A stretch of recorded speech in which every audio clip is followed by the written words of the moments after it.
Muy buenas, vamos a presentar un tema de ingeniería en telecomunicaciones que es la tecnología DOCSIS. Entre la historia tenemos que en 1950 solo se hablaba de televisión por cable. En este caso se comenzaron a instalar las primeras redes coaxiales para la televisión por cable. En 1990 Cable Labs desarrolla el estándar avanzado de multiservicios y en el DOCSIS y en el 1997 aparece DOCSIS 1.0 donde se sentaron las bases para la interoperabilidad. En el 2001 se introduce la calidad de servicio y el soporte de aplicaciones de baja latencia y en 2002 aparece DOCSIS 2.0 donde se mejoraba y se igualaba las velocidades de subida y de bajada a 30 megabits por segundo. En el 2007 DOCSIS 3.6 comienza a soportar IP versión 6 y en el DOCSIS 3.1 que surgió en el 2013 comienza a maximizar el rendimiento de las velocidades y no se necesitaba cambios significativos en el hardware, simplemente podían ir a actualizarlos y comenzaba a funcionar DOCSIS 3.1. Luego en el 2017 DOCSIS 4.0 comenzó a igualar las velocidades de 10 gigabits por segundo de subida y de bajada. Aquí en la evolución de DOCSIS voy a hablar sobre los puntos más importantes, donde en el DOCSIS 1.0 hablamos sobre el asentamiento de las bases de DOCSIS. También teníamos velocidades de 40 de subida y 40 de bajada y 10 megabits por segundo de subida.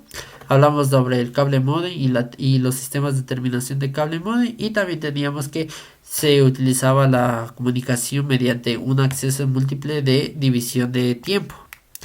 En el DOCSIS 1.1 se mantienen las velocidades, pero se introduce el Quality of Service para servicios de baja latencia como streaming y voz por IP.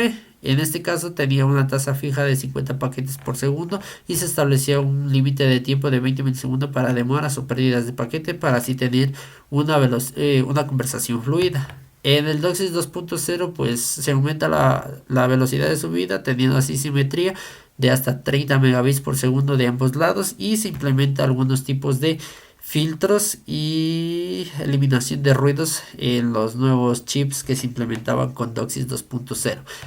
En DOCSIS 3.0 se comienza a soportar la versión 6 de IP y teníamos velocidades que aumentaron drásticamente de 1 gigabit de bajada y 200 megabits por segundo de subida.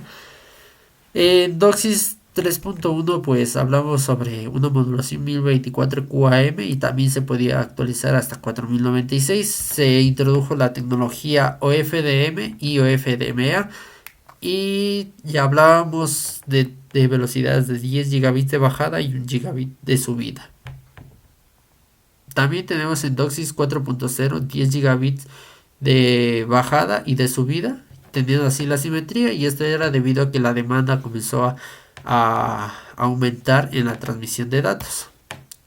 Luego entre los estándares tenemos 4. El DOCSIS que hemos estado hablando anteriormente, el EuroDOCSIS, que es el mismo DOCSIS pero adaptado para el continente europeo, en este caso teniendo así mayor ancho de banda con 8 MHz en Europa y 6 MHz en América. El DVB-RCC, que era un cable con canal de retorno, fue creada para la televisión digital y también se extendió para garantizar la compatibilidad entre cable modems y cabeceras con set-top box.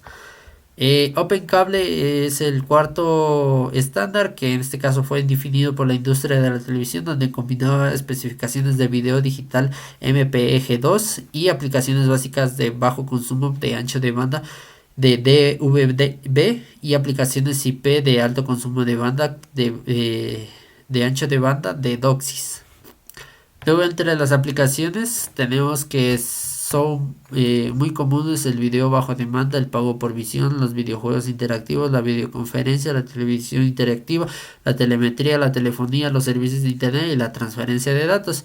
Y los medios de transmisión, pues aquí hablamos sobre redes HFC, donde se utilizaba en el primer tramo, bueno, entre los primeros tramos, anillos de fibra óptica y en la última milla para llegar a la casa del contratista teníamos el sistema de terminación de cable modem que se conectaba con el cable modem mediante un cable de coaxial. Aquí teníamos tres servicios que era la televisión, la telefonía y el internet, permitiendo el cable modem separar la señal para estos tres. Ahora, la aplicación de las redes en el acceso de Ecuador, de acceso en Ecuador, tenemos las mismas anteriores, pero aquí hablamos un poco sobre los índices de cómo se han ido manejando. En Guayas y en Pichincha tenemos los mayores índices de redes HFC, o sea, con tecnología HFC, mientras que en las otras muy posiblemente tenían HFC, pero también contaban con tecnología ADSL. En este caso, 2020 fue los últimos datos recogidos por la Orcotel y a partir de eso hacia adelante comenzaron a dispararse los distribuidores a cambiar a fibra óptica y muy posiblemente también tenían esta combinación de redes HFC. En cuanto al desempeño con FTTH, Fiber to the Home, tenemos que se dan batalla porque son velocidades casi equiparables de HFC y FTTH con velocidades de 10 gigabits por segundo de bajada. Y también tenemos que las equivalentes en DOCSIS son los DOCSIS 3.1 y el DOCSIS 4.0 y en fibra tenemos que es XGS PON y NG PON 2. En este caso, pues lo más problemático que puede ser con HFC fuera el despliegue de las redes 5G debido a que necesitarían mucho más ancho de banda para la transmisión de datos y si no se comienza a migrar la infraestructura a las nuevas versiones pues posiblemente se quede este tipo de, de servicio. Acá tenemos ante ADSL, pues en este caso no tiene mucho que hacer ADSL porque HFC lo acabó totalmente con las velocidades de hasta 10 gigabits por segundo de bajada y 6 gigabits de segundo de subida.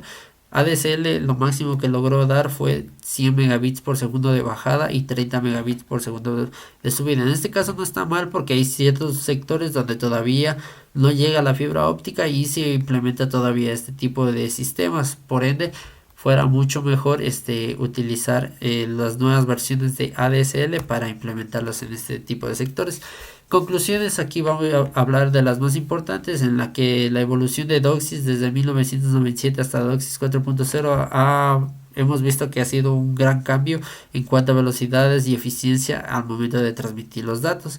También tenemos que Fiber to the Home, o sea la fibra que llega hasta la casa, le da batalla a la combinación híbrida de fibra y coaxial, teniendo así un gran mercado todavía HFC.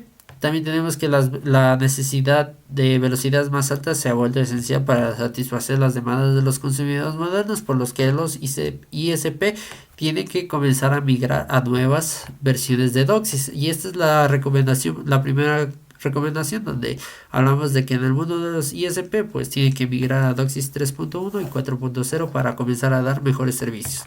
También tenemos que es importante que las velocidades estén equiparadas con las del mercado que ofrecen los proveedores y que debido a la creciente oferta de ICP, especialmente en aquellos que con tecnologías FTTH, permitirá a los proveedores ajustar sus servicios y precios para mantenerse competitivos en el mercado, dando un precio más accesible a las tecnologías como HFS.